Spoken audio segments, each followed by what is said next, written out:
மருத்துவ ஆலோசனை ஹீலர் மகேஷ்குமார் ஐயா அவர்கள் நடத்தும் அல்சரை எப்படி குணப்படுத்துவது என்ற தலைப்பிலே சிறப்புரையாற்ற உள்ளார்கள்.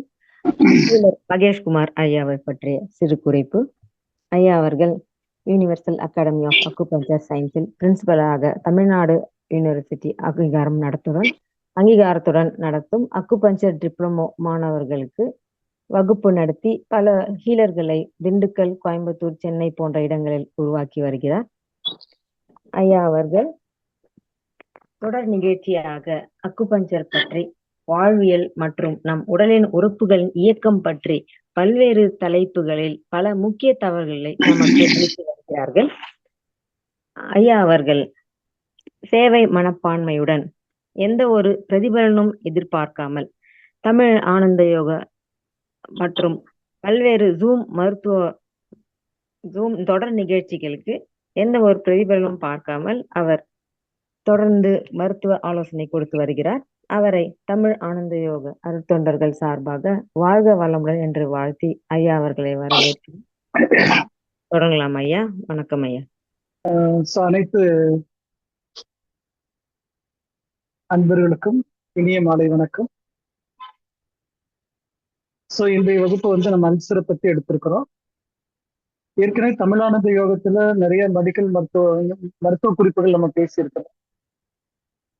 இன்னைக்கு அல்சர் அப்படிங்கிறதும் அதை எப்படி கியூர் பண்ணலாம் அப்படிங்கிறதும், அதுக்கு ரெமெடி என்ன, அதுக்கு உண்டான ஆக்டிவேட் பண்ணக்கூடிய மருத்துவ புள்ளிகள் என்ன, அதாவது அக்குபஞ்சர் புள்ளிகள் என்ன, அப்புறம் உணவு முறை என்ன அப்படின்ட்டு 3 தலைப்பையும் ஒன்னா பார்த்தோம்னா இறுதியில இதுக்கு உண்டான விளக்கங்கள் அல்லது சந்தேகங்கள் இருந்தா நம்ம அதையும் கிளியர் பண்ணிக்கலாம்.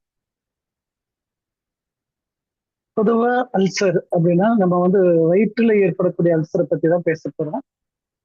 வாயில ஏற்படக்கூடிய அல்சர் ஒண்ணு இருக்குது, அதை பத்தி இப்ப இல்லை. வயிற்றுல ஏற்படக்கூடிய அல்சர், அதுல வரக்கூடிய தொந்தரவுகள் என்ன, அந்த தொந்தரவுகளுடைய அடையாளங்கள் எப்படி இருக்கும் அப்படிங்கிறத பார்க்கலாம். இப்ப பொதுவா அறிவியல் நவீன மருத்துவம் சொல்லக்கூடிய விஷயங்கள் அப்படின்ட்டு எடுத்துக்கிட்டா, அல்சர் யாருக்கு ஏற்படும் அப்படின்ட்டு அவங்கள்ட்ட கேட்டா ரொம்ப தெளிவா சொல்லுவாங்க, கரெக்டான நேரத்துக்கு சாப்பிடாதவர்களுக்கு அல்சர் சீக்கிரம் வந்துடும் அப்படிங்கிறத சொல்லுவாங்க. அப்ப கரெக்டான நேரம் அப்படின்னா என்ன அப்படின்னு சொல்லி கேட்டா, உணவு காலையில ஒரு 8ல இருந்து 9 மணிக்குள்ள சாப்பிட்டுக்கணும். மதிய உணவு ஒரு 12, 1 மணி அல்லது 1 to 2க்குள்ள சாப்பிடணும். இரவு உணவு 8 மணில இருந்து 9 மணிக்குள்ள சாப்பிட்டுட்டீங்க அப்படின்னா கம்ப்ளைண்ட் எதுவும் இருக்காது. இது இல்லாம நீங்க உணவு ரொம்ப தவறி சாப்பிட்டீங்க, காலையில சாப்பிட வேண்டிய உணவு 11 மணிக்கு சாப்பிட்றீங்க, மதியம் சாப்பிட வேண்டிய உணவு 3 மணிக்கு சாப்பிட்றீங்க, இரவு உணவு ரொம்ப மிட் நைட்ல சாப்பிட்றீங்க அப்படின்ட்டு வரும்போது உங்களுக்கு ஆட்டோமேட்டிக்கா அல்சரோட கம்ப்ளைண்ட் இருக்கும் அப்படிங்கிறத சொல்லுவாங்க.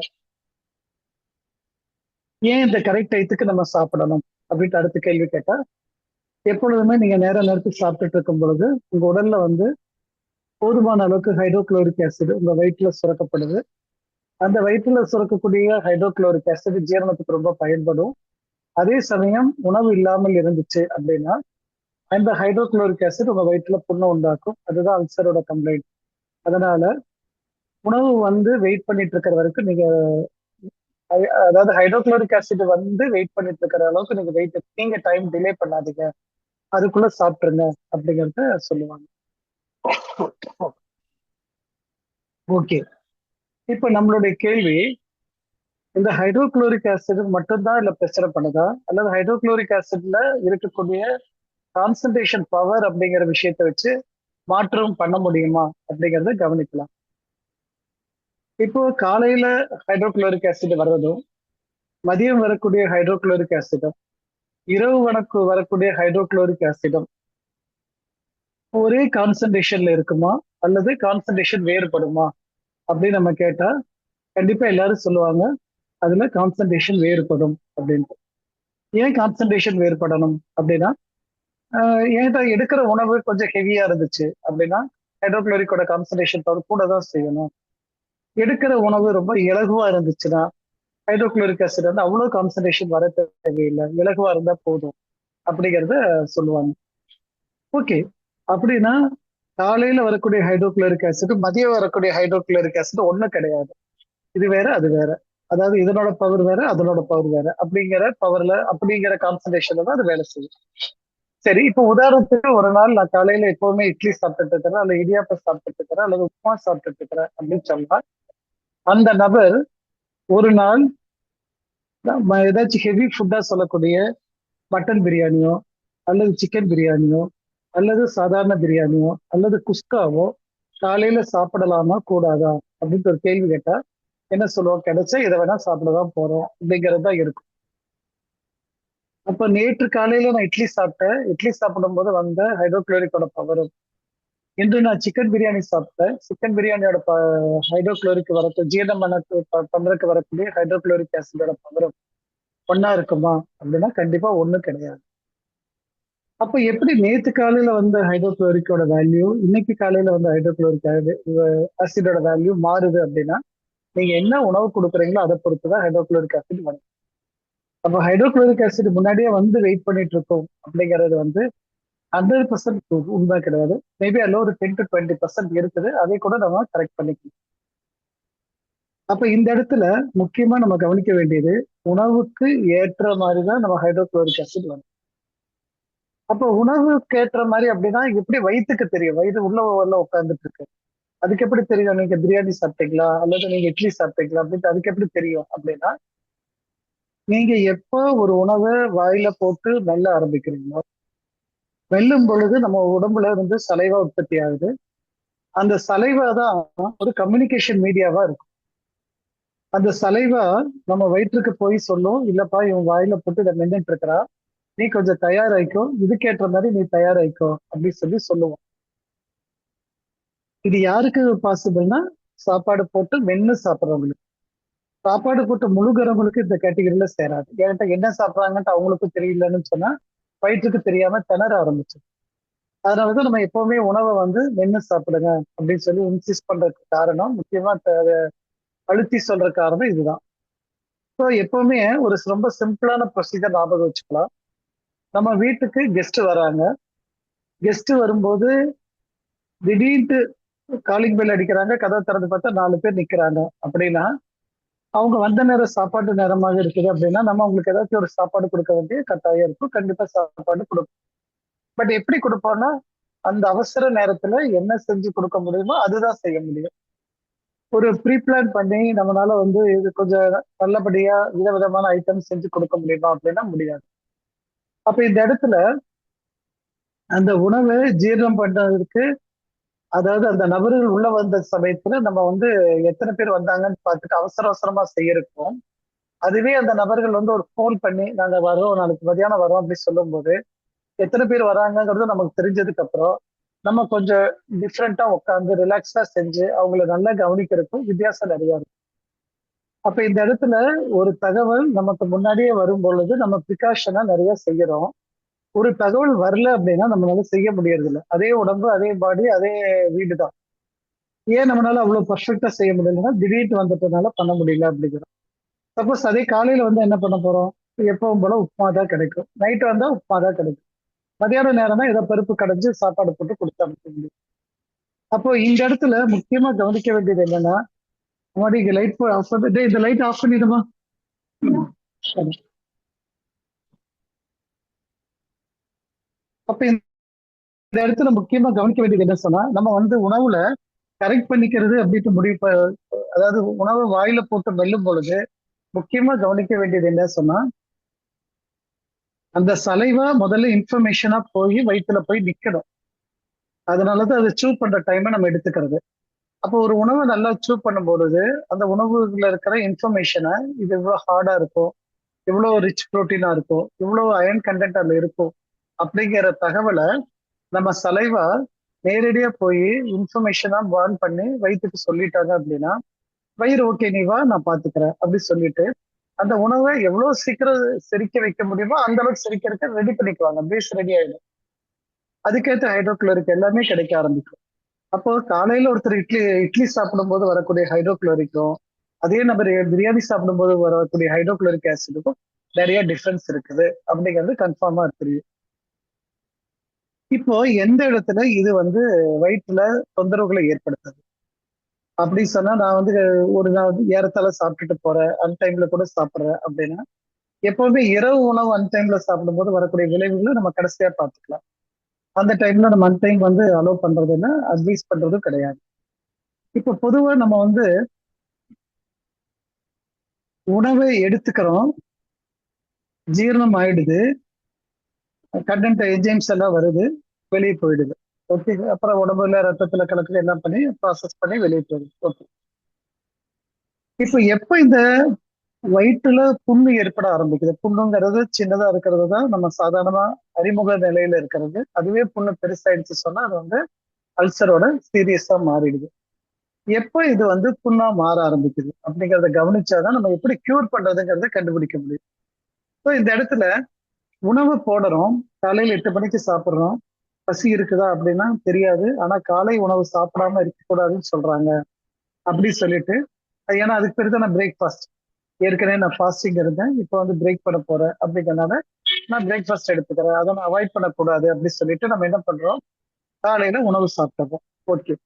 இந்த காலையில உணவு சாப்பிடும் போது நேற்று இரவு என்ன உணவு சாப்பிட்டோம்னு கவனிச்சு சாப்பிட்றோமா அல்லது காலை உணவு ஆரம்பிக்கிறோமான்னு பார்த்தா நமக்கு அன்னைக்கு மார்னிங் டாஸ்க், அதனால நம்ம கண்டிப்பா சாப்பிட்றோம். நேற்று ஒரு கல்யாணத்துக்கு போயிட்டு வந்தேன், ஹெவி ஃபுட்டு தான் அப்படின்னா கூட அது நேற்று கணக்குல க்ளோஸ் பண்ணிட்டு புது அக்கௌண்ட் இன்னைக்கு காலையில ஓபன் பண்ணிடுது. அப்போ இன்னைக்கு ஓபன் பண்ண அக்கௌண்ட்ல இன்னையில இருந்து தான் நமக்கு ஸ்டார்ட் ஆகுது. ஆனா வயிற்றுக்க பொறுத்த மட்டும் நேற்று சாப்பிட்ட உணவு ஜீரணம் ஆகலையா அப்படிங்கிறது அது கணக்குல வச்சுட்டு தான் இருக்கு. அது நம்ம கணக்குல இருக்காது, வயிற்றோட கணக்குல இருக்கு. பரவாயில்ல, இன்னைக்கு காலையில இருந்தே ஆரம்பிச்சோம். இன்னைக்கு காலையில நான் சாப்பிட்டேன், 2 இட்லி 2 உளுந்து வடை சாப்பிட்டுட்டு நான் கிளம்பிட்டேன் அப்படின்னா ஓகே. வயிற்று காலையில பசியோட இந்த மாதிரி இருந்தது, ஃபீல் ஆச்சு, நான் சாப்பிட்டேன் அப்படின்னாலும் பரவாயில்ல.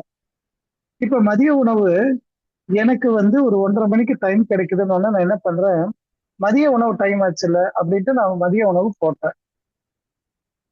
காலையில போட்ட அந்த 2 இட்லி 2 வடை ஜீரணமாச்சாங்கிறது எனக்கு தெரியாது. ஆனா மதிய உணவு டைம் ஆயிடுச்சு, நான் சாப்பிட்டுருவேன். அப்ப மதிய உணவு டைம் ஆயிடுச்சு நான் சாப்பிடும் போது என்ன ஆகும்னா, ஏற்கனவே இருக்கிற உணவு ஜீரண நிலையில பாதி தான் நடந்திருக்கு அப்படின்னா, அதுக்கு மேலேயே இப்ப நீங்க சாப்பிடக்கூடிய சாம்பார் சாதம், அதுக்கு மேல போட்ட ரச சாதம், அதுக்கு மேல மோர் சாதம் அல்ல தயிர் சாதம், புளிக்குழம்பு சாதம், கூட போட்ட பொரியல், அவியல் எல்லாமே அது வயிற்றுக்குள்ள போய் எல்லாம் உட்காந்துக்கிறாங்க. அது வேகமா சாப்பிட்டா நிலைமை ரொம்ப மோசம். அதுல மென்னு சாப்பிட்டா அது கூடயே இவரும் சேர்ந்து உட்காந்துக்குவாங்க. சரி, ஓகே, சாப்பிட்டாச்சு. சாப்பிட்டுட்டு நான் பார்த்து வேலையை பார்த்துட்டு இருக்கிறேன். இரவு ஆயிடுச்சு, மணி 7:30 மணி 8 மணி ஆச்சு. இரவு உணவு சாப்பிட்டாகணும்ல, இரவு உணவு சாப்பிடாம தூங்கக்கூடாதுன்னு சொல்லியிருக்கிறாங்களே பாட்டி அப்படின்னு சொல்லிட்டு உடனே நான் வந்து என்ன பண்றேன், இரவு உணவையும் நான் சாப்பிட்டுக்கிறேன். இரவு உணவு என்ன சாப்பிடுறேன், 2 சப்பாத்தி சாப்பிட்டுக்கிறேன் இல்ல 3 சப்பாத்தி சாப்பிட்டுக்கிறேன். கூட தேவைப்பட்ட ஒரு தோசையை ஊற்றி சாப்பிட்டுக்கிறேன். இப்போ இந்த காலையில சாப்பிட்ட உணவு ஜீரணமாச்சா தெரியாது, மதியம் ஃபுல்லா சாப்பிட்ட உணவு ஜீரணமாச்சா தெரியாது, இரவு சாப்பிட்ட உணவு ஜீரணமாச்சா தெரியாது, ஆனா நான் சாப்பிட்டுட்டு படுத்தேன். இப்போ எப்பொழுதெல்லாம் உணவுக்கு மேல நீங்க அதிகமா போடுறீங்களோ அப்போ அந்த உணவு என்ன தன்மையா மாறும் அப்படின்னா புளிப்பு தன்மையா மாறும். எந்த உணவு ஜீரணம் ஏற்கனவே ஆகாத சமயத்துல மேல போடுறீங்களோ அப்போ வந்து அந்த உணவு வந்து புளிப்பு தன்மை மாறும். அப்போ உணவு வந்து என்ன ஆகுதுன்னா, இப்போ நம்ம கிரைண்டர்ல மாவு ஆட்டும் போது கவனிச்சிருக்கலாம், ஒரு மாவு ஃபுல்லா ஆடி முடிச்சு வெளியே எடுத்ததுக்கு அப்புறம் தான் அடுத்த மாவு அடுத்த அரிசியும் உளுந்தும் போட்டு ஆட்டணும். நீங்க அது பாதி ஆடிட்டு இருக்கும் போது திருப்பி அரிசியும் உளுந்தும் புதுசா திருப்பி போட்டு ஆட்டுதீங்கன்னா கண்டிப்பா இட்லி வந்து நல்லபடியா வந்து சேருமான்னு சொல்ல முடியாது. கண்டிப்பா கிடைக்காது. அது போல வயிற்றுல ஒரு உணவு ஜீரணமாயிட்டு இருக்கிறதுக்குள்ள மறுபடியும் மறுபடியும் நம்ம உணவு போடும் பொழுது அந்த உணவு ஒரு டம்ப் மாதிரி ஒண்ணுக்கு மேல சேர்ந்த ஒரு உணவு எல்லாம் ஒரு டம்ப் மாதிரி ஆகி என்ன பண்ணுவோம், அது ஒரு புளிப்புத்தன்மை அடைஞ்சிடும். இந்த புளிப்புத்தன்மை அடைஞ்சிருக்கா இல்லையான்ட்டு எப்படி கண்டுபிடிக்கலாம் அப்படின்னா ரொம்ப சுலபம். காலையில எந்திரிச்சு நீங்க பிரஷ் பண்ணும்போது பல்லு விளக்குறீங்க, பல்லு விளக்குறதுக்கு பவுடர் போட்டு ஏதாச்சும் டூத் பவுடர் போட்டு பல்லு விளக்குறீங்க. பல்லு விளக்கும் போது உடனே பிரஷ் உள்ள பட்ட உடனே ஒரு புளிச்ச தன்மையில ஏதாச்சும் லிக்விட் மாதிரி வெளியே வந்துச்சு அப்படி சொன்னா டெஃபினட்டா உங்க ஜீரணம் இன்னும் முடியலன்ட்டு. ஆனா நம்ம காலையில எந்திரிச்சோன்னா புது கணக்கு ஆரம்பிச்சிருவோம் இல்ல, நேற்று கணக்கு இன்னைக்கு பேச மாட்டோம் இல்ல. இப்போ திருப்பி என்ன பண்ணுவோம், இன்னைக்கு காலையில திருப்பி 2 இட்லி 2 உளுந்து வடை போட்டுட்டு நம்ம பாட்டுக்கு ஓடாது. இப்படி உணவு செரிமானம் ஆகாமல் மேல மேல மேல மேல போடும்போது புளிப்புத்தன்மை ஏற்படுது. இந்த புளிப்புத்தன்மை பொதுவா என்னன்னா, இந்த புளிப்புத்தன்மை வந்து ஒரு ஆசிட் மாதிரி ஆயிடும். ஆசிட் மாதிரி சொன்னா ரொம்ப சுலபமா புரிஞ்சுக்கிற மாதிரி எடுத்துக்கிட்டா நம்ம இட்லி மாவு ஆட்டி வைக்கிறோம். இட்லி மாவை வெளியவே நீங்க வச்சுட்டீங்க, 2 நாள் 3 நாள் வெளியே வச்சுட்டீங்கன்னா அந்த மாவு திறந்து பாத்தீங்கன்னா ஒரு கப்புன்ற ஒரு வாசனை வரும் இல்லையா? அது அந்த புளிப்போட உச்சத்துல இருக்கிறது. அப்ப நீங்க அந்த பாத்திரத்துல பாத்தீங்கன்னா நிறைய அந்த மாவு பூரா ஓட்ட ஓட்ட போட்ட ஓட்ட ஓட்ட போட்ட மாதிரி புளிப்பா அங்கங்க அங்கங்க அங்கங்க பபுள் வந்த மாதிரி இருக்கும். இதெல்லாம் புளிப்பு வெளியேறுது. அதனோட வாசனை தான் திறந்தவன கப்புன்னு வீசுறது. ஓகே. இப்ப என்னாச்சு, இந்த வயித்துல போட்ட உணவும் இதே நிலைமையில இருக்கிற புளிப்புத்தன்மை அடையறனால அதுல இருந்து வெளியேற கேஸ் என்ன பண்ணுது, வயித்துல இருக்கக்கூடிய லேயர், அதாவது இன்னர் லேயர்ல உங்களுக்கு அந்த புளிப்புத்தன்மை கண்டினியூஸா மேல ஏறிட்டே வரும்போது அது எங்க போய் வயித்துல போய் ஒரு இடத்துல அட்டாக் பண்ற மாதிரியோ அல்லது எங்க போய் ஃபோக்கஸ் ஆகுதோ அந்த இடத்துல அதனோட சாஃப்ட் மெம்பரேன் ரொம்ப சாஃப்டா இருக்கும். அதான் நாக்குக்கு கீழே நீங்க கை வச்சு பாருங்க எவ்வளவு சாஃப்டா இருக்குமோ அந்த மாதிரி வயிறு இருக்கும். ஆனா அது என்ன ஆகுது, அந்த சாஃப்ட் மெம்பரேனோட லேயர் போய் போய் போய் இறுக்கமாயி அதுல புண்கள் உருவாக ஆரம்பிக்கும்.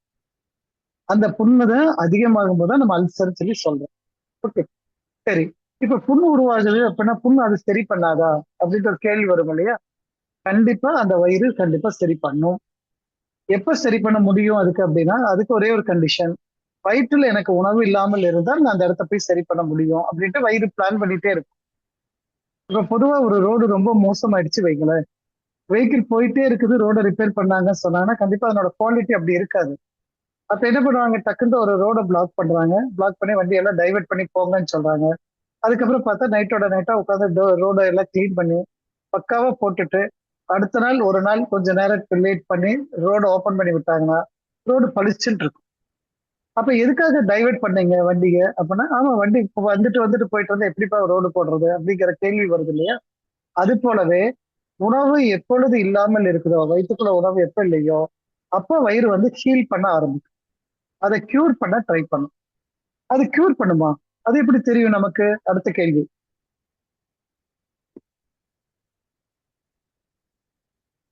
அப்ப கியூர் பண்ண முடியுமா, இல்ல கியூர் பண்ணதை நான் எப்படி தெரிஞ்சுக்கலாம் அப்படிங்கும் போது, எப்போ வயிற்றுல உணவு இல்லையோ அந்த உணவு இல்லாத சமயத்துல வயிற்றுல இருக்கக்கூடிய ஒரு எனர்ஜி, அதை வந்து பிராணிக் எனர்ஜி சொல்லுவாங்க. அந்த பிராணிக் எனர்ஜி என்ன பண்ணும்னா அந்த வயிற்றுல இருக்கிற புண்ணை சரி பண்ண முயற்சி பண்ணும். அப்படி சரி பண்ண முயற்சி செய்யும் பொழுது எல்லாம், அண்டர்லைன் பண்ணிக்கோங்க, அப்படி சரி செய்ய முயற்சி செய்யும் பொழுது எல்லாம் உங்களுக்கு வயிற்றுல எரிச்சல் இருக்கும். அது ஏன் எரிச்சல் வரணும், அடுத்த கேள்வி. ஓகே. இப்ப உதாரணத்துக்கு யாராச்சும் நடந்து போயிட்டு இருக்கிறாங்க ரோட்ல, நடந்து போயிட்டு இருக்கும் பொழுது தெரியாம தார் ரோடு தான், நடந்து போயிட்டு இருக்கும்போது தெரியாம கால் தடுக்கி கீழே விழுந்துட்டாங்க. கீழே விழுந்தானா காலோட கையோட முட்டியில பார்த்தா, கையோட முட்டி எல்போல பார்த்தா அங்கங்க அங்கங்க காயமாயி ரத்தம் புள்ளி புள்ளியா வந்திருக்கிற மாதிரி இருக்கு. ஆனா அவர் என்ன பண்றாரு, கர்ச்சீஃப் எடுத்து அந்த மண்ணெல்லாம் தட்டி விட்டுறாரு. தட்டி விட்டதுக்கு அப்புறம் பார்த்தா அந்த இடத்துல அப்படி அப்படியே லேசா டிராப்பா, ஏன்னா மண் இது தானே, தார் ரோடு தானே, அதனால அதுல பட்டதால அங்கங்க அங்கங்க புண்ணு தெரியுது. புண்ணு இது காயம் தெரியுது. காயத்துல பூரா லேசா டிராப்பா ரத்தம் வெளியே வர மாதிரி இருக்கு. அந்த டயத்துல காத்து வேற வீசிட்டே இருக்கா, காத்து வேற இருக்கு இல்லையா? அந்த காத்து அந்த புண்ணு மேல படும்போது எப்படி இருக்கும்னு சொன்னீங்கன்னா பயங்கர எரிச்சலா இருக்கும். பட் அந்த எரிச்சலை அந்த நபர் அனுபவிச்சுட்டாரு அப்படின்னா அடுத்த நாள் காலையில அவருடைய கையில பாத்தீங்கன்னா அந்த புண்ணு முழுக்க வந்து ஒரு பிரவுன் கலரா ஒரு ஆடாக ஆரம்பிக்கும், தோல் வந்து கெட்டியாக ஆரம்பிக்கும். அப்புறம் ஒரு 3 நாள் 4 நாள் கழிச்சு பாத்தீங்கன்னா அந்த செல்கள் எல்லாம், செத்து போன செல்கள் எல்லாம் போயிடும். போனதுக்கு அப்புறம் பாத்தீங்கன்னா சுத்தமா நமக்கு வந்து அந்த புண்ணும் இருக்காது. அன்னைக்கு இருந்த எரிச்சல் அதுக்கப்புறம் நம்ம பார்க்கவே மாட்டோம். சரி, இந்த டயத்துல நான் அந்த எரிச்சலுக்கு பயந்துட்டு கொண்டு போய் தண்ணியில வச்சுட்டா என்ன ஆகும் கையை அப்படின்னா, கையை கொண்டு போய் தண்ணிக்குள்ள வச்சுட்டே சொன்னா எரிச்சல் இருக்கவே இருக்காது. அது விழுந்த அன்னைக்கு எரிச்சல் வந்த உடனே நான் போய் கையை கொண்டு போய் தண்ணிக்குள்ள வச்சுட்டேன்னா எரிச்சல் இருக்காது. கரெக்ட், எரிச்சல் இருக்காது. ஆனா அடுத்த நாள் அந்த புண்ணு எப்படி இருக்கும் சொன்னா, இவருக்கு சரியான மாதிரி தோல் பிரவுன் ஆகாது. அதுக்கு பதில் என்ன ஆகுதுன்னு சொன்னா சொத சொத சொதன்ட்டு சீ பிடிச்ச மாதிரி பஸ் ஃபார்ம் ஆகி அந்த இடத்துல புண்ணு அதிகமா இருக்கதான் செய்யும். இப்போ இவருக்கு 2 நாள்ல சரியான அந்த அந்த காயம் இந்த நபருக்கு 1 வாரம் 2 வாரம் இழுத்துக்கிட்டே போகும். ஓகே. இப்ப இந்த சிம்பிள் கான்செப்ட் நீங்க வச்சுக்கிட்டு நம்ம வயிற்றுக்கு கியூர் பண்ண முடியும். அப்போ வயிற்றுல புண்ணாயிடுச்சு. என்னோட உணவு வந்து நான் பசிக்காம அல்லது ஜீரணம் ஆகாம நான் சாப்பிட்டுட்டே இருக்கிறேன். அப்படி சாப்பிட்டுட்டு இருக்கும் போது உடனே எனக்கு தெரிஞ்சிருச்சு இது வந்து புண்ணு உருவாகிறது தெரிஞ்சிச்சு. புண்ணு உருவானோன்னா வயிற்றுல வந்து இருக்கிற அந்த சாஃப்ட் மெம்பரேனை காயப்பட்டு அது அப்படியே கெட்டியான மாதிரியும் அதுல புண்ணாகி சிகப்பு சிகப்பா இருக்கிறதையும் நம்ம பார்க்கிறோம். அது எண்டோஸ்கோப் பண்ணி பார்த்தீங்கன்னா நல்லாவே தெரியும். ஓகே. இப்போ இந்த புண்ணு ஆறும் பொழுது ஹீல் ஆகும் போது நமக்கு வரக்கூடியது என்னன்னா ஒரு எரிச்சல் அல்லது ஒரு வலி இருக்கதான் செய்யும்.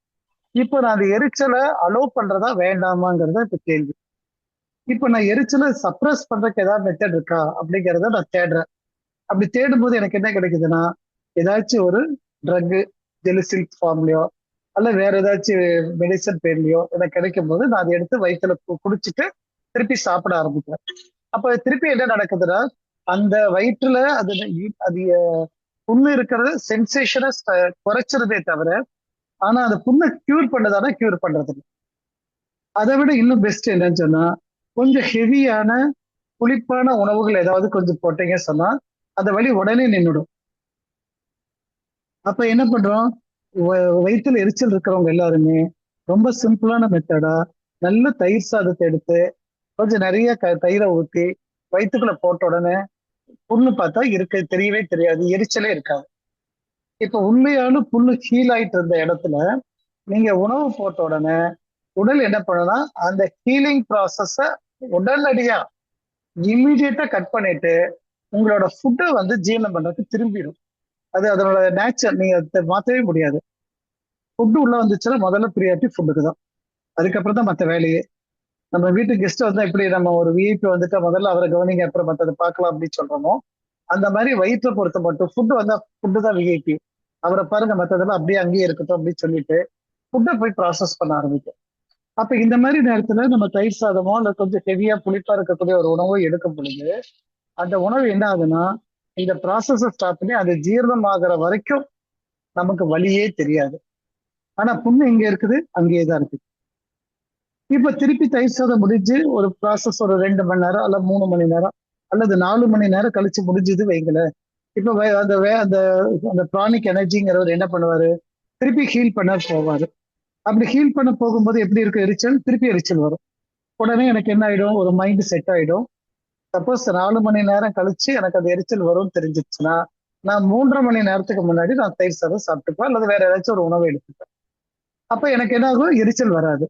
அப்ப நான் every 3.5 hours or 4 hours once நான் சாப்பிட்டுட்டே இருக்கும் பொழுது என்ன ஆகுனா எரிச்சல் இல்லாத ஒரு நிலை வந்த உடனே நான் நினைச்சிட்டு புண்ணுக்கு ஹீல் ஆயிடுச்சு, அல்சர் கம்ப்ளைண்ட்ல இருந்து நான் வெளியே வந்துட்டேன்னு நினைச்சுக்கிறேன்.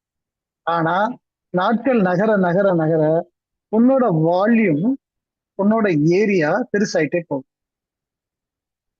அப்போ ஒரு வாரத்துக்கு முன்னாடி எனக்கு எரிச்சல் வந்ததுக்கும் ஒரு ஒரு வாரங்கிறது 1 மாசம் கழிச்சு எரிச்சல் வரும்போது போன தடவை வந்த எரிச்சலை விட இந்த தடவை வர எரிச்சல் ரொம்ப அதிகமா இருக்கு. ஏன் ரொம்ப அதிகமா இருக்குன்னு சொல்றேன் அப்படின்னா ஏன்னா ஏற்கனவே புண்ணு வந்துட்டே இருக்கேன். புண்ணு என்னன்னா கரெக்டான டைம்ல சாப்பிட்றேன்ட்டு அதிகமான உணவுகளை சேர்த்துக்கிட்டே இருக்கிறோமா, அப்ப அந்த புளிப்புத்தன்மை என்ன பண்ணுவோம், திருப்பி திருப்பி திருப்பி அந்த புண்ணை பெருசாக்கிட்டே வரும்போது ஏதாச்சும் ஒரு நாள் ஒருவேளை நான் சாப்பிடல அப்படின்னா கூட எரிச்சல் அவ்வளவு அதிகமா இருக்கும். அப்ப சொல்லுவேன் என்னோட அல்சர் பெயின் அப்படி இருக்கும், என்னால தாங்கவே முடியாது அப்படிங்கிற ஃபீல் நமக்கு வரும். அப்ப நம்ம அவசரத்துக்கு ஏதாவது ஒண்ணு சாப்பிட்டோம்னா அது ஒரு நாளுக்காக ஏதாவது ஒண்ணு சாப்பிட்டா கூட பரவாயில்ல. ரெகுலர் ரொட்டீனா நீங்க சாப்பிட்டுட்டு புண்ணை ஹீல் பண்ணவே இல்லைன்னு சொன்னா அதோட வால்யூம் பெருசாகி நாளைக்கு வேற ஏதாச்சும் அது கட்டி வடிவத்துல எடுத்துச்சுன்னா அப்புறம் நம்ம அது வேற வேற வேற வேற டெஸ்ட்டுக்கு போய் ஒரு பயமுறுத்துற மாதிரி ஏதாவது ஒரு வார்த்தை வந்து கேட்டுச்சுன்னா அவ்வளவுதான், வாழ்க்கை நரக வேதனையா போயிடும். அப்ப இந்த இடத்துல இது எப்படி ஹீல் பண்ணலாம் அப்படின்ட்டு ஒரு கேள்வி வரும் இல்லைங்களா. யாருக்கெல்லாம் அல்சர் கம்ப்ளைண்ட் இருக்கிற மாதிரி ஃபீல் பண்றீங்களோ அவங்களுக்கு ஒரு சிம்பிள் ப்ரொசீஜர். நீங்க எரிச்சல் வர நேரத்துல கண்டிப்பா சாப்பிடக்கூடாது. எரிச்சல் வர நேரத்துல சாப்பிடக்கூடாது. சார் எப்படி சார் எரிச்சலை தாங்கிக்கிறது அப்படின்னா, ஆமா செஞ்சதுக்கு நம்ம அப்படிதான் பரிகாரம் பார்க்க முடியும், வேற ஆப்ஷன் கிடையாது. வேற ஏதாச்சும் நான் சாப்பிட்டு தப்பிச்சுக்கலாமா அப்படின்னா என்ன நீங்க சாப்பிட்டு தப்பிச்சாலும் ஹீலிங் நடக்காது. அந்த கீழே விழுந்த நபர் என்ன பண்ணாரு, தண்ணிக்குள்ள கையை வச்சு தப்பிச்சுட்டாருன்னு சொன்னோம் இல்லைங்களா, அதே நிலைமை தான் நம்ம பண்ண போறோம். அப்போ எனக்கு அந்த புண்ணு சரியாயிட்டு இருக்குங்கிறத நான் எப்படி அனுபவிச்சு பார்க்கலாம் அப்படின்ட்டு ஒரு கேள்வி வரும் இல்லையா. அப்போ எப்பெல்லாம் எரிச்சல் வருதோ டைம் கரெக்டா நோட் பண்ணிக்கோங்க. எத்தனை மணிக்கு எரிச்சல் ஆரம்பிக்குது அப்படிங்கிறத நோட் பண்ணிக்கோங்க. மேக்சிமம் இதுதான் மேக்சிமம் அப்படின்னு சொன்னா அந்த த்ரெஷோல்டு லிமிட் எவ்வளவு நேரம் அது வேலை செய்யும்னு சொன்னா மேக்சிமம் 2 மணி நேரம் தான் அந்த எரிச்சல் இருக்கும். இது ஏன் 2 மணி நேரம்னா அக்குபஞ்சரோட தியரி படிச்சவங்களுக்கு தெரியும். நம்மளோட பிரத்யேக நேரம் சொல்லிட்டு அது எவ்ரி 1 to 2 hours வந்து செயின் மாறிக்கிட்டே இருக்கும். அதனால மேக்சிமம் 2 மணி நேரம் அதனோட ப்ராசஸ் நடக்கும். அப்ப 2 மணி நேரம் ப்ராசஸ் வலி அதிகபட்சம் சொல்றோம். 2 மணி நேரம் தொடர்ந்து இருக்கணும்னு தேவை கிடையாது. 2 மணி நேரங்கிறது அதிகபட்ச வலியா இருக்கும். அப்ப 2 மணி நேரம் நான் அந்த பெயினை அனுபவிக்க வேண்டி இருந்து அனுபவிச்சுட்டேன் அப்படின்னா மீண்டும் அடுத்த நாள் அதே நேரத்துல எனக்கு திருப்பி பெயின் ஸ்டார்ட் ஆகும். ஞாபகம் வச்சுக்கோங்க, திருப்பி அடுத்த நாள் அதே நேரத்துல எனக்கு பெயின் ஸ்டார்ட் ஆகும். அப்ப நான் திருப்பியும் உணவு சாப்பிடாம அந்த பெயின் அனுபவிச்சுட்டே சொன்னா அந்த 2 மணி நேரம் பெயின் அப்படிங்கிறது நான் சொல்றது அதிகபட்ச பெயின். ஒரு சிலருக்கு 1/2 மணி நேரத்துல வந்துட்டு போயிடும். அப்போ அந்த இன்கேஸ் 2 மணி நேரம் ஒருத்தருக்கு பெயின் இருந்துச்சு சொன்னா இப்போ அவரோட பெயின் 1.5 மணி நேரமா மாறும் அல்லது 1.25 மணி நேரமா மாறும். அப்படின்னா இமேஜின் பண்ணிக்கோங்க, நேத்து 2 மணி நேரம் இந்த பெயின் இன்னைக்கு எனக்கு 1.25 மணி நேரம் இருக்கு சொன்னா உங்களுடைய உடல்ல 1/4 மணி நேரத்துக்கு உண்டான அளவுக்கு அந்த புண்ணு கியூர் ஆயிடுச்சு அர்த்தம். மீண்டும் அடுத்த நாள் அதே டைம்ல திருப்பி வலி வரும். வலி வரும்போது அதோட டியூரேஷன் திருப்பி குறையும். 1.5 மணி நேரம், அடுத்த நாள் 1.25 மணி நேரம், அடுத்த நாள் 1 மணி நேரம். இப்படி டைம் குறைய குறைய உங்களோட இம்ப்ரூவ்மெண்ட் என்னன்னா உள்ள இருந்த அவ்வளவு பெரிய வைட்டலா இருந்த டிஸ்டர்பன்ஸ் ஆன அந்த புண்ணு எல்லாம் குறைஞ்சு குறைஞ்சு ஹீல் ஆயிட்டு இருக்குங்கிறது தெரிஞ்சுக்கலாம். இப்ப நீங்க வெறும் வலியை மட்டுமே கவனிச்சுட்டு இருந்தீங்கன்னா என்ன ஆகும்னா அது ஏன் கேட்கிற 15 நாள் விடாம வலி இருந்தது அப்படிதான் உங்களுக்கு சொல்ல தெரியும். பட் இப்ப டைம் போட்டு நீங்க நோட் பண்ணிட்டு வரும் பொழுது நேற்றுக்கும் இன்றைக்கும் என்ன சேஞ்ச், அதுக்கு அடுத்த நாள் இன்னைக்கு என்ன சேஞ்ச், இப்படி ஒவ்வொரு நாளும் நீங்க மானிட்டர் பண்ணிட்டே வரலாம். அப்படி வரும்போது திருப்பியும் ஒரு 10 நாளா 12 நாளா இது வந்து ரொம்ப மோசமா இருக்கிறவங்களுக்கு சொல்றேன். 10 நாளா 12 நாளா கழிச்சு பார்க்கும்போது வலி வரும், வந்து ஒரு 5 நிமிஷத்துல சரியாயிடுச்சு சொன்னா உங்களோட புண்ணு வந்து ஆல்மோஸ்ட் ஹீல் ஆயிடுச்சு. இப்ப நீங்க திருப்பி உணவை சாப்பிட வேண்டியதில்லை. அந்த புண்ணோட ஹீலிங் முடியட்டும். முடிஞ்சு ஒரு 10 நிமிஷம் 15 நிமிஷம் கழிச்சு அதுக்கப்புறம் என்ன உணவு வேணுமோ அதை எடுத்து சாப்பிட்டுட்டீங்க அப்படின்னா ஆட்டோமேட்டிக்கா இந்த வயிற்றுல இருக்கக்கூடிய அல்சர் நிரந்தரமாக தீர்க்கப்பட முடியும். அப்படிதான் இங்க நாங்க ட்ரீட்மெண்ட் பண்ணிட்டு இருக்கிறோம். நிறைய பேர் அல்சர் கம்ப்ளைண்ட் இப்படி சிம்பிள் மெத்தட்ல வலியை அனுபவிச்சுதான் சரி பண்ணாங்க. அப்படி ரெடி பண்ணி ரொம்ப கம்ஃபர்டபுளா அதுக்கப்புறம் அந்த வலிங்கிறது அந்த அல்சர் கம்ப்ளைண்ட்னால வரக்கூடிய தொந்தரவு அவங்க அனுபவிக்காம இருக்கிறாங்க. சரி, இப்ப நமக்கு ஒரு கேள்வி, இந்த வலியை கூட என்னால ரொம்ப அதிகமா இல்லாம குறைவா இருந்து காப்பாத்திக்க முடியுமா அப்படின்னா அது செய்யலாம். பட் அது வந்து என்ன பண்ணலாம், கொஞ்சம் முன்னாடி ப்ராசஸ் பண்ணணும். முன்னாடினா என்னன்னா இந்த வலி வரும்போது நான் தடுக்கிறேன், அதாவது வலி அனுபவிச்சுக்கிறேன் அப்படின்னு இருக்கு இல்லைங்களா, அதுக்கு என்ன பண்ணணும்னு சொன்னா வலி இல்லாத சமயங்கள் வருது இல்லையா, அப்ப நீங்க சாப்பிட்றீங்கல்ல அந்த சாப்பாட்டுல இந்த வயிற்றுக்கு பிடிச்ச சுவையை கொடுக்கணும். அவ்வளவுதான். இந்த வயிற்றுக்கு பிடித்த சுவை கொடுக்கணும். வயிற்றுக்கு பிடித்த சுவை என்ன அப்படின்னா எல்லாத்துக்குமே தெரியும், பழங்கள்ல இருக்கிற சாரி பழங்கள்ல இருக்கிற இனிப்பு சுவை. அதுதான் வயிற்றுக்கு பிடிச்ச ஒரு சுவை.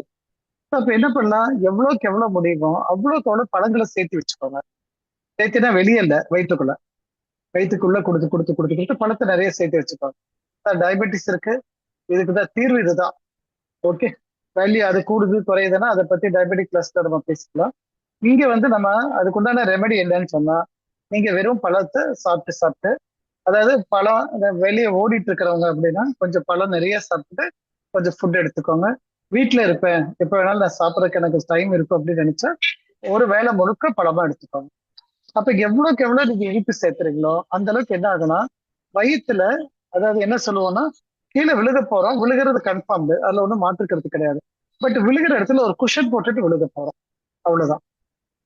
விழுந்தனால வரக்கூடிய சில இம்பாக்ட் இருக்கும், பட் குஷன் போட்டிருக்கனால வலி என்ன பெருசா தெரியாது.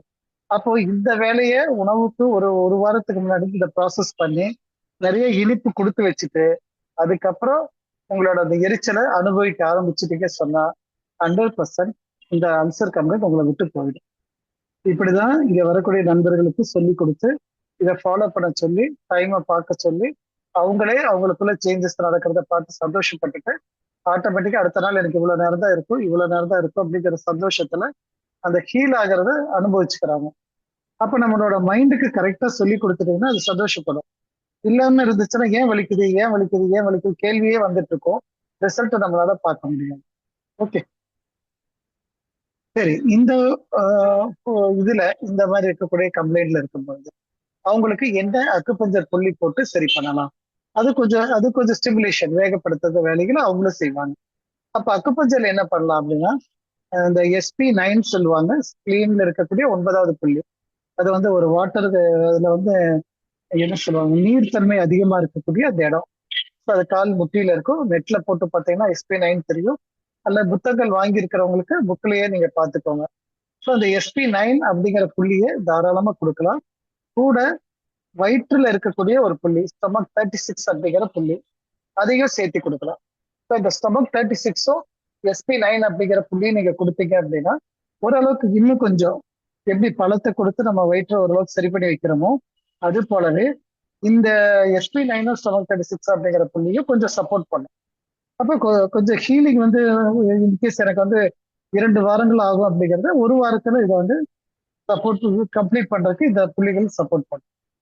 ஸோ இப்படிதான் நம்ம அல்சரை வந்து கியூர் பண்ணலாமே தவிர நீங்க வந்து ஏதாவது மேஜிக் நடக்கும், அது அப்படியே தானா மறைஞ்சிரும் அப்படின்னு சொல்லிட்டு ஏதாச்சும் ஒரு சப்ரஸ் பண்ற வேலைகளே பண்ணிட்டு இருந்தோம் சொன்னா அது லைஃப் லாங் மெடிக்கேஷனோடய இருக்கிற மாதிரி இருக்கும். அது வந்து வயிற்றுக்கு அட்வைசபிள் கிடையவே கிடையாது. ஓகே, ஸோ ஓரளவுக்கு நம்ம அல்சரை பத்தி ஒரு மேலோட்டமான ஒரு இதை பார்த்துட்டோம். சப்போஸ் யாராச்சும் எண்டோஸ்கோப் பண்ணி ரிப்போர்ட் எடுத்து வச்சிருந்தா கூட அவங்க இந்த மெத்தடை ட்ரை பண்ணி பாருங்க. அதுக்கப்புறம் ஒரு 1 மந்த் ஒரு 2 மந்த்ஸ் கழிச்சு கூட திருப்பி ஒரு எண்டோஸ்கோப் எடுத்து பார்த்துக்கோங்க. அதுல இருக்கக்கூடிய புண்ணோட லெவலு, வால்யூம், ஏரியா எவ்வளவு பெருசு இருந்தது, எவ்வளவு குறைஞ்சிருக்கு, உங்களோட எரிச்சல் எப்படி இருக்குது அப்படிங்கறது எல்லாமே பார்த்துக்கலாம். இந்த நேரத்துல நம்ம தவிர்க்கக்கூடிய உணவுகள் அப்படின்னு சொல்லி எடுத்துட்டா புளிப்பான உணவுகளை முடிஞ்ச அளவுக்கு தவிர்த்துருங்க. ஏன்னா புளிப்பான விஷயம் வந்து எப்பவுமே புண்ணை வந்து பெருசு பண்றதுக்கு சப்போர்ட் பண்ணும். புளிப்பு வந்து புண்ணை பெருசாக்கிடும். அதனால புளிப்பான உணவுகள் வேண்டாம். அப்ப எதெல்லாம் புளிப்பான உணவுகள் அப்படின்னு சொல்லி கேட்டா எதெல்லாம் ப்ளீச் பண்ணி இருக்கோம் அந்த ப்ளீச் பண்ண ப்ராடக்ட் எல்லாமே புளிப்பான உணவுகளா நீங்க எடுத்துக்கலாம். அப்போ வந்து நீங்க கோதுமை எடுத்துக்கிட்டீங்கன்னா இட்ஸ் டிஃப்ரெண்ட். பட் கோதுமையை ப்ளீச் பண்ணீங்கன்னா அது மைதாவா மாறிடும். ஸோ அந்த ப்ராடக்ட் நமக்கு ஆபத்தை உண்டாக்கும், புளிப்பு அதிகமா இருக்கும். ஒயிட் சுகர் ப்ளீச் பண்ணாத ஒயிட் சுகர், ஸோ அதுவும் புளிப்பு ரொம்ப அதிகமா இருக்கும். ரீஃபைண்ட் ஆயில் புளிப்பு அதிகமாக, ஏன்னா ரீஃபைண்ட் பண்றதுன்னா ப்ளீச்சிங் ப்ராசஸ் ரன் ஆகி தான் நடக்கும். ஸோ அதுவும் நமக்கு ஆகாது. அதை விட ரொம்ப முக்கியமா இட்லி தோசை மாவு மோர் தென் அ டே ஞாபகம் வச்சுக்கோங்க. 24 ஹவர்ஸ்க்கு அப்புறம் ஃப்ரிட்ஜுக்குள்ள இருக்கு உள்ள இருக்கு வெளியே இருக்குங்கிற கணக்கு சேராது. அந்த மாதிரி இருந்தாலும் அதுவும் நமக்கு புளிப்புத்தன்மை அதிகப்படுத்தி கொடுத்துரும். அந்த உணவையும் நீங்க வந்து முடிஞ்ச அளவுக்கு கட் பண்ணிடுங்க, ரொம்ப ரொம்ப நல்லது. ஓகே, ஸோ இந்த மாதிரி புளிப்பான உணவுகளை தவிர்த்துருங்க. இனிப்பான பழங்களை அதிகமா சேர்த்துக்கோங்க. உணவு வலி வரும்போது பொறுமையா இருந்துதான் ஆகணும். முடிஞ்ச அளவுக்கு ரெஸ்ட் எடுத்துக்கோங்க. அந்த டைம் நோட் பண்ணி வச்சுக்கோங்க. எவ்வளவு சீக்கிரமா அது ஹீல் ஆகுதுங்கிறதையும் கவனிக்கலாம். பர்மனண்டா நம்ம அதை விட்டு வெளியே வந்துடலாம். ஸோ இது ரொம்ப சிம்பிளானதாகவும் ஒரு சின்ன அவுட்லைனா கொடுத்துருக்குறோம். மேற்கொண்டு ஏதாவது சந்தேகங்கள் இதுல இருந்துச்சுன்னா நம்ம தாராளமா டிஸ்கஸ் பண்ணலாம். இன்னைக்கு முழுக்க முழுக்க பேசுறது அல்சர் சம்பந்தமாவே இருந்தா ரொம்ப ரொம்ப நல்லது.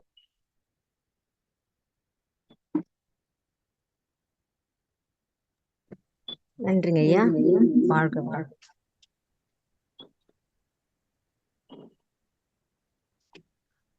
தியானமே யோகம், யோகமே ஞானம். தமிழ் ஆனந்த யோகம் வாழ்க வளமுடன்.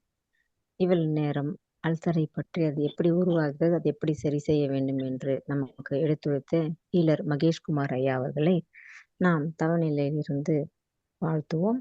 ஹீலர் மகேஷ்குமார் ஐயா அவர்கள் அருட்பேராற்றல் கருணையினால் உடல் நலம், நீண்ட ஆயுள், நிறை செல்லும், உயர்ப்புகள், மெய்ஞானம் பெற்று ஓங்கி வாழ்க வளமுடன்.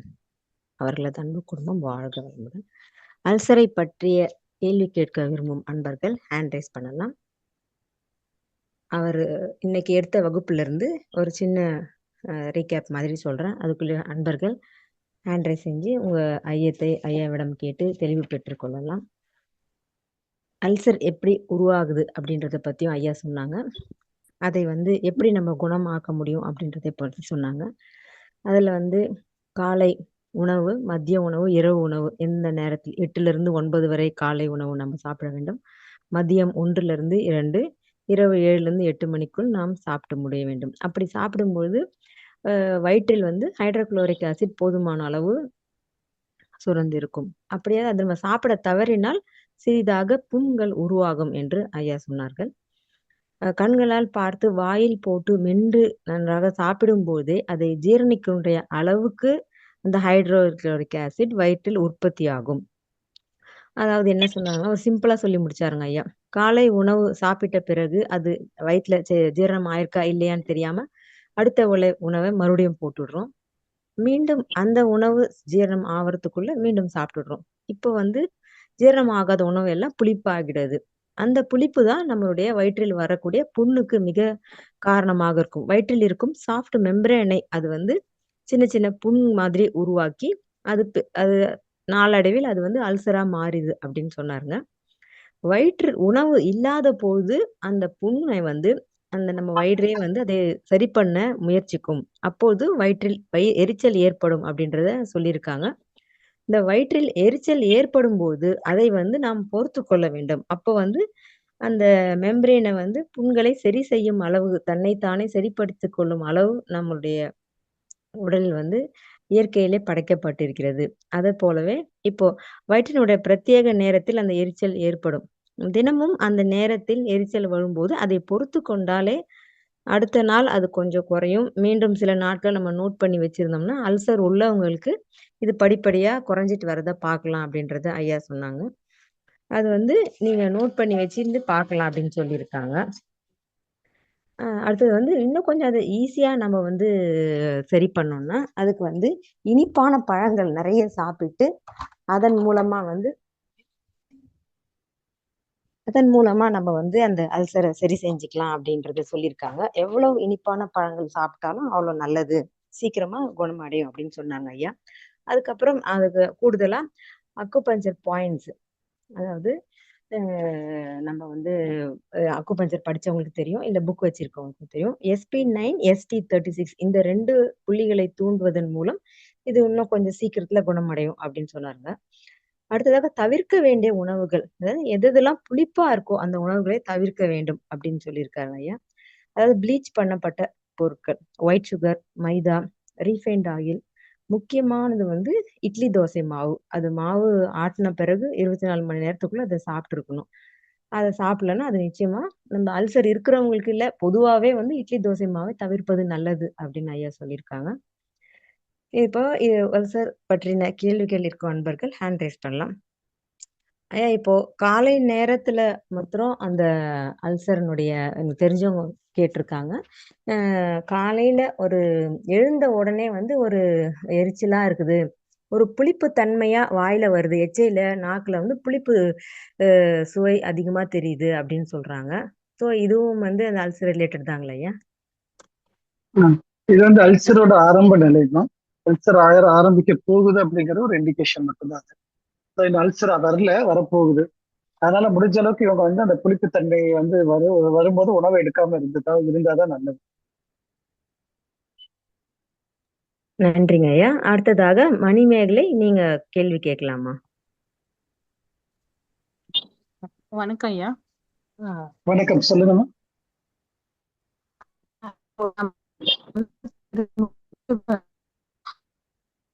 உங்க ஸ்பீச் எனக்கு கட்டாய் வருதுமா? என்னோட எந்த பிரச்சனையா உங்க எந்த பிரச்சனையா தெரியல. கேள்வி கேளுங்கம்மா. மணிமேகலை மேடம், உங்க ஸ்பீச் எனக்கு வரல.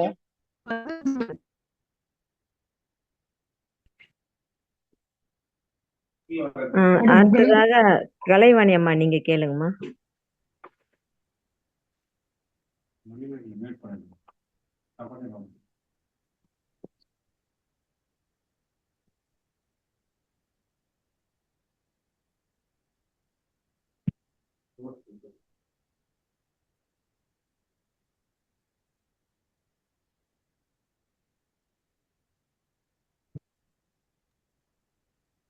மைக் ஒரு பேசுங்கம்மா. வணக்கம் சார். வணக்கம், சொல்லுங்கம்மா. என் பொண்ணுக்கு வாயில புண்ணு அடிக்கடி வந்துட்டே இருக்கு. சரிங்க.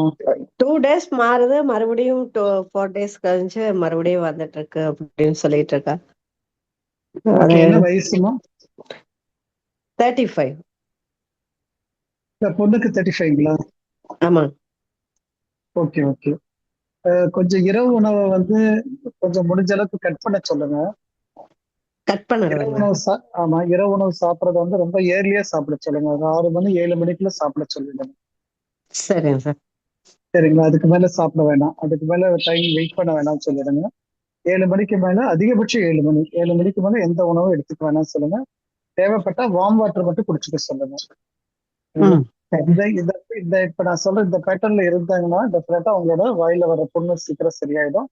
அதே மாதிரி சரி. மார்னிங்ல வந்து முழுக்க முழுக்க வீட்டுல இருப்பாங்க, எப்ப வேணாலும் சாப்பிட்டுக்கலாம் அப்படிங்கிற சாய்ஸ் இருக்கு அப்படின்னா வெறும் பழம் மட்டும் சாப்பிட சொல்லுங்க. இல்ல வெளியே சரி. வேலைக்கு போறாங்க அப்படின்னா 70 to 80% பழமும் 20% மட்டும் ஃபுட் எடுத்துக்க சொல்லுங்க. சமைச்ச உணவு எடுத்துக்க சொல்லுங்க. சரிங்க சார். இந்த இந்த பேட்டர்ன்ல தானே பர்மனெண்டா கிளியர் ஆயிடும். சரிங்க சார். தேங்க்யூ. நன்றிங்கம்மா, வாழ்க வளமுடன். அடுத்ததாக கீதா தேவி அம்மா, நீங்க பேசலாமா?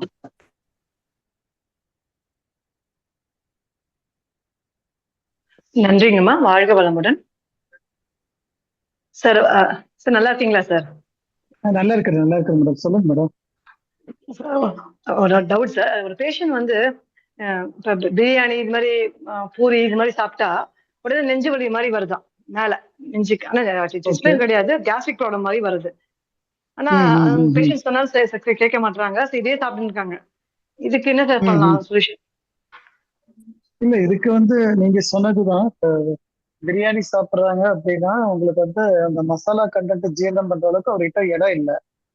அவரோட மிக்சியில வந்து அவரோட மிக்சியில வந்து இப்ப போய் பவர் இல்லாத மிக்சியில போய் மஞ்சள் கட்டி போட்டு அரைச்சிங்கன்னா என்ன நிலைமை ஆகுமோ அந்த நிலைமை அவரோட வயிற்றுல நடந்துட்டு இருக்குது. அப்ப அவர் வந்து என்ன பண்ணலாம்னா கொஞ்ச நாளைக்காச்சு அட்லீஸ்ட் ஒரு வாரத்துக்கு மட்டும் நிறுத்தி வைக்க சொல்லலாம். நிறுத்தி வச்சுட்டு எப்படி இருக்குன்னு பார்த்துட்டு அதுக்கப்புறம் கூட அவர் ப்ரொசீட் பண்ண ஆரம்பிச்சுக்கலாம். லாங் பீரியடா வேண்டாம்னு சொல்ல வேண்டாம். அந்த மாதிரி இருந்தா ஒரு வாரம் மட்டும் வெயிட் பண்ணுங்க. நல்லா ஆயிடுச்சு, நல்லா இருக்கு அப்படின்னா நம்ம அடுத்த ப்ரொசீட் பண்ணலாம், இல்லைன்னா வேற பார்க்கலாம் அப்படின்னு சொல்லிடுங்க. ஃபர்ஸ்ட் கொஞ்சம் அவருக்கு அனுபவம் ஃப்ரீ ஆயிடுச்சு, ஒரு சந்தோஷம் வந்துருச்சுன்னா அவர் ஆட்டோமேட்டிக்கா ஃபாலோ பண்ண ஆரம்பிப்பாங்க. ஃபாலோ பண்ணிடுவாங்க. Okay sir, okay sir. இப்போ வந்து இட்லி மாவு அவங்க ஆக்சுவலா டெய்லி சாப்பிடுறாங்க. இட்லி மாவு தான். அது வந்து நம்ம ஒரு நாள் இப்ப இன்னைக்கு நைட் அடிச்ச இட்லி நாளைக்கு கொடுத்தா ஓகேவா சார்? இல்ல வந்து 2-3 நாள் வச்சிருந்தாலும் சாப்பிடக்கூடாதா? இல்ல 24 ஹவர்ஸ்க்கு இல்ல 24 ஹவர்ஸ்க்குள்ள அந்த இட்லி மாவை தீர்த்துட சொல்லுங்க. ஒண்ணு. ரெண்டாவது, டயட்ல வந்து எப்பவுமே இட்லி தோசை வாரம் பூரா இருக்கிறத வேண்டவே வேண்டாம் சொல்லிடுங்க. ஸ்ட்ரிக்டா வேணாம்னு சொல்லிடுங்க. முடிஞ்சா ஒன்ஸ் இன் டூ வீக்ஸ்க்கு ஒரு நாள் இட்லியோ தோசையோ நல்லா சாப்பிட்டுட்டோம். அல்லது அன்னைக்கு காலையில மாவா நேற்று நைட் ஆட்டுனாங்க, இன்னைக்கு காலையில இட்லி, இன்னைக்கு நைட்டு வந்து தோசை, அப்படி சாப்பிட்டு அன்னையோட முடிச்சிட சொல்லுங்க. அப்புறம் திருப்பி 15 நாள் கழிச்சுதான் இட்லி தொடணும். அது மாதிரி. Okay sir. அப்படி தள்ளிட்டு வந்தாங்கன்னா உடம்பு வெயிட் சீக்கிரம் குறையும், டயர்ட்னஸ் போயிடும். நான் இது நிறைய பேரை பார்த்துட்டோம். அந்த மாதிரி கொடுத்ததுக்கு அப்புறம் வெயிட் நல்லபடியா குறைய ஆரம்பிச்சு. Okay sir. இப்ப வந்து இந்த பாசி பருப்பு பச்சை பயிறு தோசை அதெல்லாம் சொல்றோம் சார், ராகி தோசை அதெல்லாம் அவங்க எடுத்துக்கலாமா? அது நம்ம ஈவினிங் பண்ணிட்டு நைட் சாப்பிட்டு போறோம், கரைச்சிட்டு இன்ஸ்டன்டா கரைச்சு சாப்பிடுவோம் சார். அதாவது சிறுதானியங்கள்ல செஞ்ச உணவுகள் ஏதாவது சாப்பிட்டாங்க அப்படின்னா அவங்க மேல போதுமான அளவுக்கு சன்லைட் படணும். சன்லைட் பட்டா ரிசல்ட் கிடைக்கும். சன்லைட் படல அப்படின்னா அவங்களுக்கு காலையில மோஷன் போறதுல இருக்கமாயிடும். Okay sir, okay sir. இப்ப நம்ம மோஸ்ட்லி மார்னிங் நல்லா இருக்கும் சார். Okay sir. மார்னிங் எடுத்துக்கலாம். ஆனா சிறுதானியங்கள் நிறைய பேர் ரொம்ப நல்லதுன்னு சொல்லிட்டு அவங்க போறது, கேப்ல போறது ஏசி, அந்த ஆபீஸ் ஏசி, ஈவினிங் வந்து லேட் நைட்டா தான் வீட்டுக்கு வர்றாங்க. வீட்டுல சன்லைட்ல படவே படாது. அவங்க வந்து நான் நல்ல புரோட்டீன் சாப்பிட்றேன், நல்ல ஜீரணம் ஆகுதுல அப்படின்னு சொன்னாங்கன்னா சன்லைட் இருந்தாதான் சிறுதானியங்கள் ஜீரணம் ஆகும். Okay sir. Okay sir. Thank you so much sir. Thank you so much. வாழ்க வளமுடன். நன்றிங்கம்மா, வாழ்க வளமுடன். அடுத்ததாக ஜியோமி நம்பர் இருக்கு, அவங்க அன்மியூட் பண்ணிட்டு பேசலாம். வாழ்க வளமுடன் ஐயா. வாழ்க வளமுடன், சொல்லுங்கம்மா. ஐயா, காலையில 5 to 6 வந்து தியானம் பண்றதா இருக்கு. அதுக்கப்புறம் வேலை 9 o'clock மேலதான் ஐயா எக்ஸசைஸ் செய்ய முடியுது. அப்போ காலையில சாப்பாடு கட் ஆகுற மாதிரி இருக்கு. 11:00 மேல தான் காலையில டிஃபன் சாப்பிடுறதா இருக்கு. அதுக்கு காலையில மோர் குடிச்சிடலாங்களா ஐயா? காலையில டிஃபனுக்கு அது ஓகேவாயிடுமா? இல்ல காலையில பழங்கள் சாப்பிட்டுக்கலாம்ல மேடம். காலையில பழங்கள் சாப்பிடுறது உங்களுக்கு டைம் ஒன்றும் அதிகமாக ஆகாது இல்ல. ஐயா, எக்ஸசைஸ் காலையில செய்யும்போது பண்ண முடியாது இல்லைங்களா? சாப்பிட்ட பிறகு எக்ஸசைஸ் இல்ல நீங்க வந்து எத்தனை மணிக்கு எக்ஸசைஸ் முடிக்கிறீங்க? எனக்கு காலையில வேலை 9:00 மேல தான் ஐயா என்னால எக்ஸசைஸ் செய்ய முடியுது. Okay okay. அப்போ காலையில சாப்பாடு வந்து ஸ்கிப் பண்ற போல இருக்கு. எனக்கு 11:00 மேல தான் இல்ல இப்ப நீங்க சாப்பிட வந்து 9:00 மேல எக்ஸசைஸ் பண்றீங்க, ஆமாங்க அதுக்கப்புறம் ஐயா. 11:00 வந்து சாப்பிடுறீங்க. ஆ, இன் பிட்வீன் தட் நான் வந்து மோர் சாப்பிட்டுக்கலாமா அப்படின்னு நீங்க கேக்குறீங்க, கரெக்ட்டுங்களா? ஆமாங்க ஐயா, ஆமாங்க ஐயா. அந்த சரி, நீங்க காலையில எந்திரிக்கிற டைம்? காலையில 4:30க்கு அப்படி எந்திரிப்பேங்க. இப்ப 4:30க்கு எந்திரிச்சு 9:00 எக்ஸசைஸ் பண்றீங்க இல்லையா, அது வரைக்கும் இப்ப என்ன வயித்துக்குள்ள என்ன கொடுப்பீங்க? ஒண்ணுமே இல்லாம இருக்குமா? ஆமாங்க ஐயா. தண்ணி குடிப்பேன் காலையில எந்திரிக்கும் போது, அவ்வளவுதான். இல்லம்மா பத்தாது உங்களுக்கு. டயர்ட் ஆவீங்க. டயர்ட் ஆகாம இருந்தீங்கன்னா ஓகே, பட் டயர்ட் ஆகிற மாதிரி இருந்துச்சுன்னா இந்த பேட்டர்ன் வந்து கொஞ்சம் மாத்திக்கோங்க. நீங்க காலையில 4:30க்கு எந்திரிக்கிறீங்க, அட்லீஸ்ட் ஆ, ஒரு 6:00 7:00 வந்து நீங்க தாராளமா ஃப்ரூட்ஸ் எடுத்துக்கோங்க. வெறும் ஃப்ரூட்ஸ் எடுத்துட்டு அப்புறம் 9:00 மேல என்கிட்ட ஒரு 2 hours ஆயிடும். அதுக்கப்புறம் நீங்க 9:00 எக்ஸசைஸ்ல உட்காந்துக்கோங்க. ஓகேங்க ஐயா. இப்போ நீங்க 4:30க்கு எந்திரிச்சு 9:00 ஆல்மோஸ்ட் 5.5 மணி நேரம் பக்கம் ஆயிடுது. 5 மணி நேரத்துக்கு வந்து நீங்க வயிற்று ஒண்ணுமே இல்லாம இருக்கு. அதுக்கப்புறம் 11:00 சாப்பிட்றதுல வந்து வயிறு ரொம்ப ஏங்கி போயிடும். அதனால ஓ, முடிஞ்ச அளவுக்கு ஃப்ரூட்ஸ் கொடுத்துட்டீங்கன்னா போதும். ஈவன் நீங்க ஒரு 7ங்கிறது கொஞ்சம் முன்னாடி கூட ஃப்ரூட்ஸ் சாப்பிட முடிச்சா சாப்பிட்டுக்கோங்க. எப்படி கிச்சன்ல தான் வேலை செய்ய போறீங்க, கிச்சன்ல வேலை செய்யும் போது கூட ஒரு பழத்தை கட் பண்ணி அப்படியே சாப்பிட்டுட்டு வேலையை செஞ்சுக்கோங்க. சரிங்க ஐயா. அப்படி நன்றி அம்மா. பண்ணிக்கோங்க. நன்றிங்க மோரை விட அம்மா, அது வாழ்க பெஸ்ட். வளம். ம், சரி.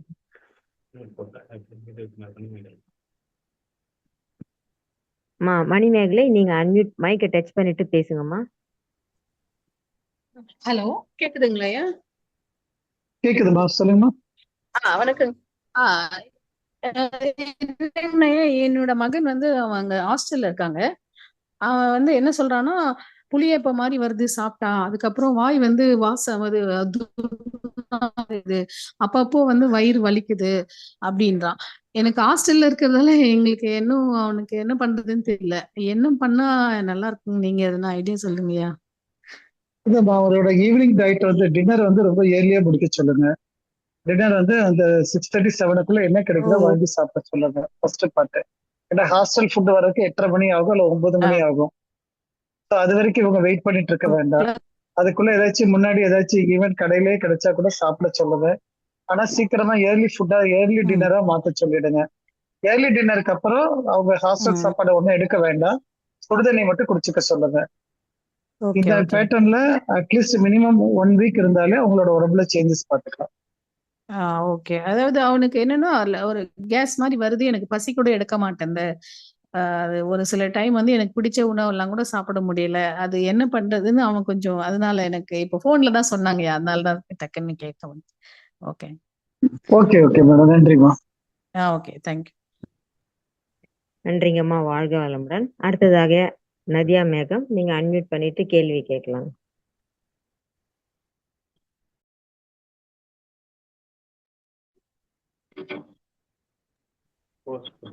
மைக்கை ஒரு தடவை டச் பண்ணுங்கம்மா.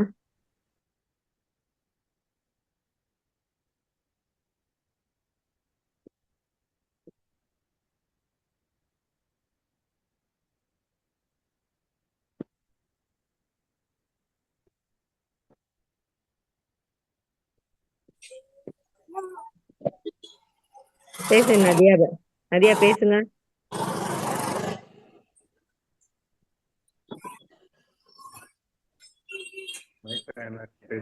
மைக் ஆன் ஆயிடுச்சுமா நதியா, பேசலாம். நீங்க வெளியில எங்கேயாவது இருக்கீங்களா? ஐயா, வாழ்க வளமுடன் ஐயா. வாழ்க வளமுடன், சொல்லுங்க மேடம். இப்ப வந்துட்டு பாத்தீங்கன்னா, அந்த P40ன்னு சொல்லிட்டு அந்த அல்சருக்கு நிறைய பேர் போடுறாங்க இல்லையா? ஒரு அந்த மாதிரி சொல்லுங்க. போட்டவங்களும் வந்துட்டு இந்த மாதிரி வந்து ஃபாலோ பண்ணா வந்துட்டு ஒர்க் அவுட் ஆகுமா? ஐ மீன் அந்த டைம்ல அந்த டேப்லெட் எடுக்காம அந்த மாதிரி பண்ணா வந்துட்டு அந்த இது கியூர் ஆகுமா?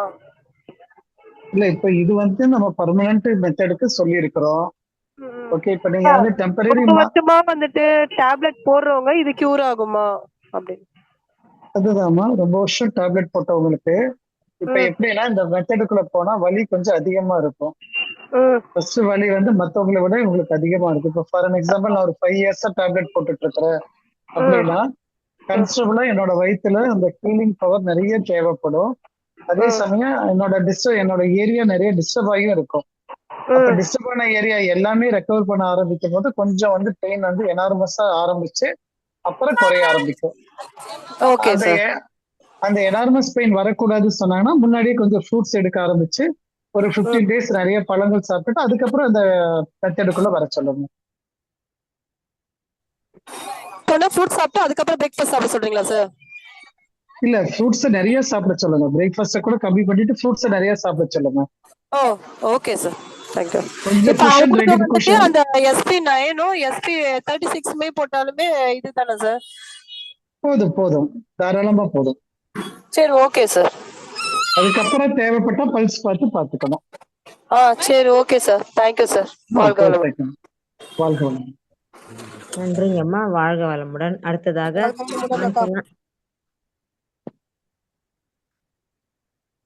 காஞ்சனா, நீங்க அன்மியூட் பண்ணிட்டு பேசலாமா? வாழ்க வளமுடன் ஐயா. வணக்கங்க ஐயா.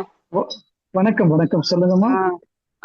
ஐயா, என்னுடைய பேரனுக்கு வந்து 16 years ஆகுது. +2 படிக்கிறான், 12th. அந்த உதடெல்லாம் வெடிச்சு போய் இருக்குது. கொஞ்சம் அப்படியே கொஞ்சம் பாலமா வெடிச்ச மாதிரி இருக்கும் அவனுக்கு. நாங்களும் சொல்றோம் தண்ணியெல்லாம் குடிப்பா, நிறைய தண்ணி குடின்ட்டு. நைட் எல்லாம் வந்து கண்ணு முழிச்சு வர படிக்கிறான். இப்போ அவனுக்கு என்ன அட்வைஸ் பண்ணலாம், மேற்கொண்டு என்ன அட்வைஸ் பண்ணலாங்க ஐயா? இல்ல, நீங்க சொன்னதுதான், தண்ணி நிறைய அவங்க குடிக்கணும். தண்ணியோட அளவு ரொம்ப கம்மியா இருக்குன்னு அர்த்தம். அதனால அவங்க அடிக்கடி அவங்க முன்னாடி வந்து நீங்க தண்ணி பாட்டில் வச்சுக்கிட்டே இருங்க. எந்திரிச்சு வந்து குடிக்க சொன்னா செய்ய மாட்டாங்க. ஏன்னா அவங்க படிக்கிற பிஸிலயோ அல்லது வேற எதுலயோ டைவர்ட் ஆயிடுவாங்க. அதனால பக்கத்திலேயே அவங்க கையில ஆக்சஸ் ஆகுற மாதிரி பாட்டிலா தண்ணி பாட்டில் அங்கங்க வச்சிருங்க. போகும்போது கொஞ்சம் கொஞ்சமா குடிச்சு பழகுற மாதிரி ஞாபகப்படுத்திடுங்க. குடின்னு சொல்றதை விட கையில குடுத்துட்டாங்கன்னா குடிச்சுக்குவாங்க. எந்திரிச்சு போய் குடிக்க சொன்னாங்கன்னா போக மாட்டாங்க. அதனால அதை மட்டும் கொஞ்சம் பண்ணுங்க. அதே மாதிரி வீட்டுல இருக்கும்போது ஒருவேளை உணவை மட்டும், காலையில உணவை மட்டும் பழங்களா மாத்த சொல்லுங்க. நிறைய எடுத்துக்க சொல்லுங்க. அந்த ஈரப்பதம் வயிற்றுக்கு போய் சேர்ந்துருச்சு சொன்னா உதட்டுல இருக்கிற வெடிப்பு தானா சரியாயிடும். சரிங்க ஐயா. ஏன்னா ரொம்ப நேரம் ஏசிலேயே, நாங்க ஸ்கூல்லயும் ஏசி, வீட்டுல வந்தாலும் ஏசிலேயே இருக்கிறதுனால தண்ணியை குடிக்கிறதே கிடையாது. சரிங்க ஐயா. இல்ல, ஏசியில அதிகமா இருக்கும்போது உடம்பு ரொம்ப சூடாகும், அதுதான் உண்மை. சரிங்களா? உடம்பு சூடாகுங்கிறத விட கிட்னி அதிகமா வேலை செய்யும். அப்ப கிட்னி வந்து நம்ம என்ன சொல்லுவாங்கன்னா, கார்ல வந்து என்ஜின் ஆன் பண்ணியே வச்சிட்டு இருக்கிற நிலைமையிலதான் வண்டி ஓடிட்டே இருக்கும். அப்ப ரேடியேட்டர்ல தண்ணி இல்லாட்டினா என்ஜின் எப்படி சீஸ் ஆகுமோ அந்த மாதிரி நமக்கு பெரிய தொந்தரவு வந்துடும். அரசியல்வாதிகள் எல்லாத்துக்கும் இந்த மாதிரி பிரச்சனை வந்திருக்குது. சரிங்களா? அதனால சின்ன குழந்தையா இருக்கிறதுனால கொஞ்சம் நம்ம தான் இது பண்ணி ஸ்ட்ரிக்ட் பண்ணி சாப்பிட வைக்கணும், தண்ணி குடிக்க வைக்கணும். சரிங்க ஐயா. நன்றிங்க ஐயா. ரொம்ப நன்றிங்க ஐயா. நன்றிங்கம்மா, வாழ்க வளமுடன். அடுத்தது ஜவுமி டிவைஸ், நீங்க அன்மியூட் பண்ணிட்டு பேசலாம்.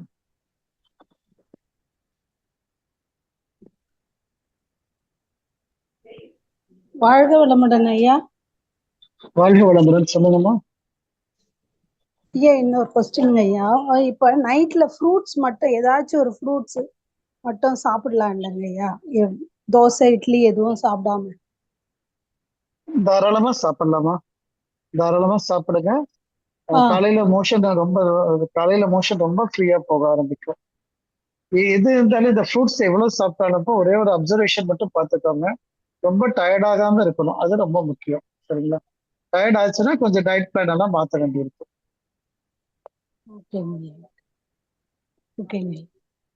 நன்றிங்க ஐயா. நன்றிங்கம்மா, வாழ்க வளமுடன். ஐயா, அடுத்து எனக்கு தெரிஞ்சவங்க வந்து வாயில வந்து ஸ்மெல் வருதுன்னு சொல்றாங்க.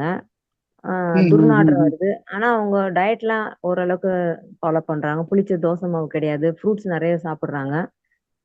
இருந்தாலுமே அந்த வாயில வந்து பேசும்போது இன்னும் கொஞ்சம் டே நைட்டு கிட்ட கிட்ட வரும்போது அந்த ஸ்மெல் வந்துட்டே இருக்குங்க. Okay okay madam. இதுக்கு வந்து அவங்கள வந்து ஃபர்ஸ்ட் வந்து வயிறு நல்லா இருக்குதுங்கிறதுனால டைரக்டா பேதி எடுக்க சொல்லிடுங்க. ஒரு தடவை வயிற்ற கிளீன் பண்ற மாதிரி பேதி ஒரு தடவை எடுத்து கொஞ்சம் ஃபுல்லா லூஸ் ஃபுல் பண்ணி வயிற்ற கிளீன் பண்ணிட்டு அதுக்கப்புறம் பழங்களை சாப்பிட சொல்லுங்க. நல்லா இருக்கும். சரிங்க, நன்றிங்கய்யா. ஓகே இப்போ ஓகே. ஃப்ரூட்ஸ் வந்து ஒரு டீனேஜ் பசங்களுக்குலாம் வந்து நைட்டு டின்னர் ஃப்ரூட்ஸா கொடுக்கலாங்களையா?